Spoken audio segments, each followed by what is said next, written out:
Hi, everybody. Welcome to the Jimmy Dore Show. I got a room full of people here. Jim Earl, Ron Placone, Hank Thompson's with us. And I just wanted to show this. You know, I spent a lot of time on Twitter. I haven't spent any time the last 3 days because I'm sick of it. I noticed that Twitter is starting to make me feel like Facebook. I feel shitty after I get off. If I spend too much time, I feel bad. But I did see this. I see a lot of good ideas on Twitter, and someone tweeted this out. This is from the Tax Foundation, Citizens for Tax Justice, Occupy Democrats. And let's just look at some of the interesting things it says. It says in 1 year, the average American taxpayer making $50,000 a year pays $36 toward. By the way, the average American, I don't think, makes $50,000 a year, but the average American who does make $50,000 a year would pay $36 towards food stamps, $6 for other safety net programs, $870 for corporate subsidies, $1,600 to offset corporate tax loopholes, and $1,231 to offset losses from corporate overseas tax havens. And the conclusion is we can afford to help the poor, but we can't afford corporate welfare. I couldn't agree with that more. Ron, what do you think? I just wish all these people stopped wanting handouts because I could really use that $42. That's like a dinner. You're adding the 36 and the 6 together? Did I mess up? No, 42. I nailed it. 42. You got it. 42. Geez, you scared me for a second. No, you got it. All right. 42. All right. The problem is if you receive the $6, then you have to give some of your food stamp money back. Yeah. You increase your income too complicated much. the way it works. But this is what we need to remind people that it doesn't cost much to have a decent society.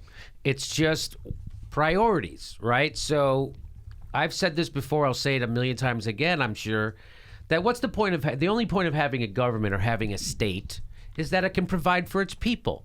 And if a state can't provide for its people, what's the point of having a state in the first place? Meaning, we have a state, we have the richest country the face of the earth has ever seen, yet half the people in our own country live in poverty or are poor.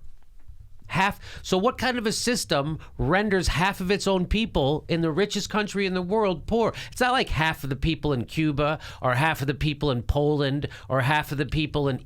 No, half of the people in the United States, the richest country in the world, are poor. To me, that's a failed system. Wouldn't you agree? Is that a failed system? I think that's definitely a failed system. And you know, it's something else that you say on this show that we all say a lot is to kind of look at who the real parasites are. I had a conversation with someone recently that works in pharmacy, and they were saying how, some of these people, they come in and they're on welfare and this and that. And I was just like, oh, okay. And they also work at Walmart, an employer that encourages their employees to do that has a business model that takes advantage of situations, that takes advantages of community. So who are the real parasites? The corporations are the true parasites. I couldn't agree with you more. Jim, did you want to say something? Well, it's not a failed system for the people in charge, that's for sure. Yes. And system's working perfectly for the Walmarts. Right. And you ask, well, the system should protect and serve the people. Well, homeless people and the poor are not looked upon as people anymore. No, they are not. They're objects to make money from. They're peons. Even the imprisoned population are people to make money on. They do. We do a story about what they're charging people to make phone calls and what have you. They're exploiting people in prison. Literally, corporations have figured out a way to make money off of prisoners. So don't believe the hype, right? It isn't social programs that are killing America. Right? People go, oh, Social Security's bankrupt. Social Security's not. And by the way, it pays for itself. So don't listen to those people. It isn't the stuff. What's going to end the United States' empire is what brings down all empires, is our overexpansion militarily. We expand our empire military. We have over 1,000 military bases around the frickin' world. We don't even know exactly how many. 1,000! 1,000! 1,000! And we just keep ramping up. We have no real enemy in the world militarily. We have terrorists. How do you fight terror? You fight terror with ideas. It is 3 o'clock. You fight terrorists with ideas, because that's what terror is all. Terror is an idea. They want you to be, they can't hurt you militarily, so they use terror. And guess what happens when they use terror? American news people immediately shit their pants and they start screaming, we got to do something, we got to do something, we got to go bomb because they cut someone's head off.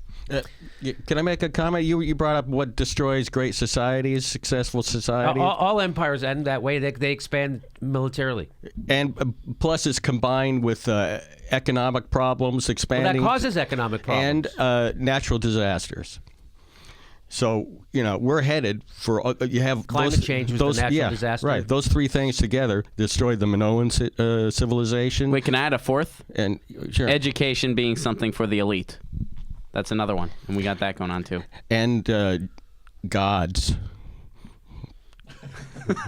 Zeus and Athena getting mad and throwing stuff. So why stuff. do you think countries like, why do you think the Netherlands can give people all the things they give the people? Why? Because they decide to. They choose to give people education. They choose to give people health care. They choose to have strong social safety nets. And everybody happiest place in the world, right? And why is that? Why? Because they've made a choice not to spend trillions of dollars on bombs. They've made that choice.